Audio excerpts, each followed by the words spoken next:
सबसे पहले न्यूमैन और समर जी द्वारा बताई गई कम्युनिकेशन की जो डेफिनेशन है उसको हम देखेंगे दोस्तों। फिर उसके बाद लुई ए एलन जी द्वारा बताई गई कम्युनिकेशन की जो डेफिनेशन है उसको हम समझने की कोशिश करेंगे।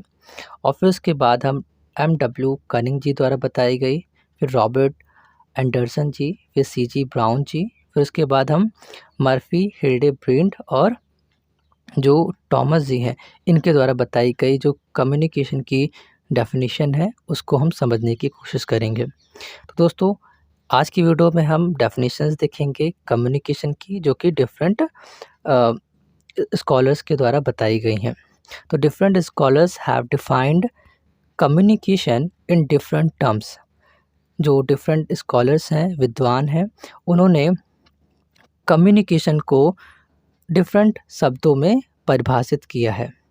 The following are some of the important definitions of communication.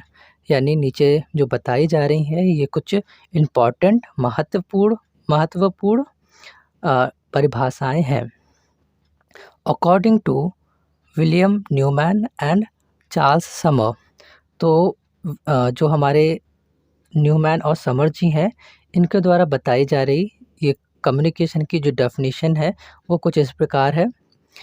Communication is an exchange of facts, ideas, opinions और इमोशंस बाय टू और मोर पर्सन्स। यानी कि इन्होंने बताया है कि जो कम्युनिकेशन है दोस्तों वो क्या है, एक एक्सचेंज है यानी आदान प्रदान है। वो भी किसका है, फैक्ट्स यानी तथ्यों का, आइडियाज़ यानी विचारों का, ओपिनियंस यानी राय का और इमोशंस यानी भावनाओं का या फीलिंग्स का, जो कि बाय टू और मोर पर्सन यानी जो कि दो या दो से अधिक व्यक्तियों के द्वारा होता है। तो जब दो या दो से अधिक व्यक्ति आपस में फैक्ट्स, आइडियाज़, ओपिनियंस और इमोशन का आदान प्रदान करते हैं तो इसे हम कम्युनिकेशन बोलते हैं। According to William Newman and Charles Summer. Next definition जो है वो हमारे लुई ए एलन जी की है। वो बताते हैं कि communication is the sum of all the things. यानी ये कम्युनिकेशन क्या है, सभी चीज़ों का सम है यानी योग है। One person does when he wants to create understanding in the mind of another. यानी कम्युनिकेशन क्या है दोस्तों, उन सभी चीज़ों का योग है जो एक व्यक्ति तब करता है जब वह दूसरे के मन में समझ को क्रिएट करना चाहता हो। It involves a systematic and continuous process of telling, listening and understanding. यानी इसमें क्या चीज़ शामिल होती है, पहली चीज़ तो यह एक सिस्टमैटिक होता है ये प्रोसेस और कंटिन्यूअस प्रोसेस है। इसमें शामिल होता है टेलिंग, लिसनिंग एंड अंडरस्टैंडिंग। तो तीन चीज़ इसमें शामिल होती हैं, कहना, सुनना और समझना। नेक्स्ट जो हमारी डेफिनेशन है वो है एम डब्ल्यू कनिंग जी के द्वारा। तो according to M W Cunning ji, communication is the process of conveying messages, facts, ideas, attitudes and opinions. यानी कम्युनिकेशन क्या है, एक प्रोसेस है यानी प्रक्रिया है। और वो भी किसकी प्रक्रिया है दोस्तों, अपनी बातों को बताने की या अपने मैसेज को कन्वे करने की, जो भी हम कहना चाहते हैं। वह मैसेज कोई फैक्ट्स हो सकता है या कोई आइडिया हो सकता है। फैक्ट्स यानी तथ्य, आइडिया मतलब कोई भी आपका जो भी विचार है, और एटीट्यूड यानी कि आपका जो भी दृष्टिकोण है किसी भी चीज़ को लेकर, एन ओपिनियन आपका क्या राय है। तो इसमें क्या लिखा है कि from one person to another and so that they are understood. यानी कि कम्युनिकेशन इनके अकॉर्डिंग ये है कि ये बता रहे हैं कि कम्युनिकेशन क्या है कि जब एक व्यक्ति दूसरे व्यक्ति से कोई भी मैसेज को बताता है, वो मैसेज कोई फैक्ट, आइडिया, एटीट्यूड या ओपिनियन हो सकता है। तो बताने की इस जो प्रोसेस होता है, इस प्रक्रिया को ही कम्युनिकेशन बोलते हैं। और आगे लिखा है so that they are understood, ताकि उन्हें समझा जा सके। नेक्स्ट जो हमारी डेफिनेशन है दोस्तों वो है रॉबर्ट एंडरसन जी द्वारा। और अकॉर्डिंग टू रॉबर्ट एंडरसन जी वो बता रहे हैं कि communication is interchange of thoughts, opinion और इंफॉर्मेशन बाय स्पीच, राइटिंग और साइंस। यानी कि जो कम्युनिकेशन है ये एक इंटरचेंज है। वो भी किसका इंटरचेंज है? थॉट का, विचारों का, ओपिनियन यानी राय का, और इंफॉर्मेशन, कोई भी इंफॉर्मेशन का, बाय स्पीच, राइटिंग और साइन।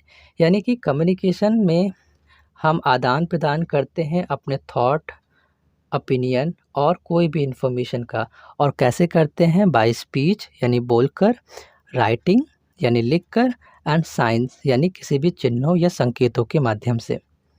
तो रॉबर्ट एंडरसन जी ये कह रहे हैं कि जब कोई व्यक्ति अपने विचारों को या कोई अपनी राय या फिर कोई भी इंफॉर्मेशन बोलकर, लिखकर या चिन्हों या संकेतों के माध्यम से उसका आदान प्रदान कर रहा है तो वह कम्युनिकेशन कहलाती है। नेक्स्ट हमारी जो डेफिनेशन है वो C.G. ब्राउन जी की है। वो बता रहे हैं कि communication has defined as the transfer of information from one person to another.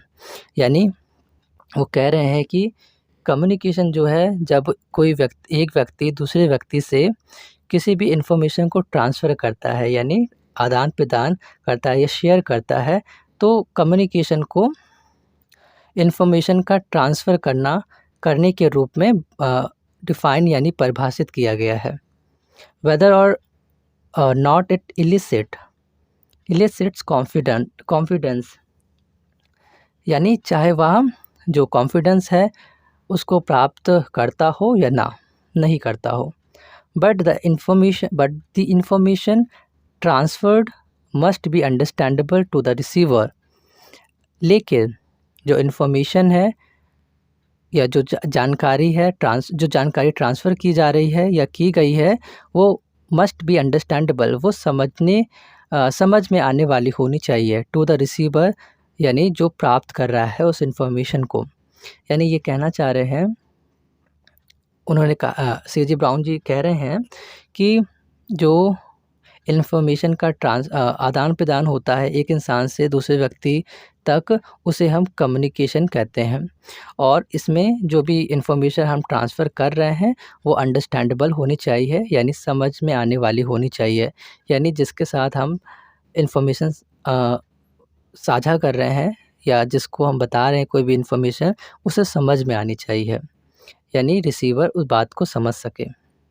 Next जो हमारी डेफिनेशन है दोस्तों वो मर्फी, हिल्डेब्रेंट और टॉमस जी द्वारा बताई जा रही है।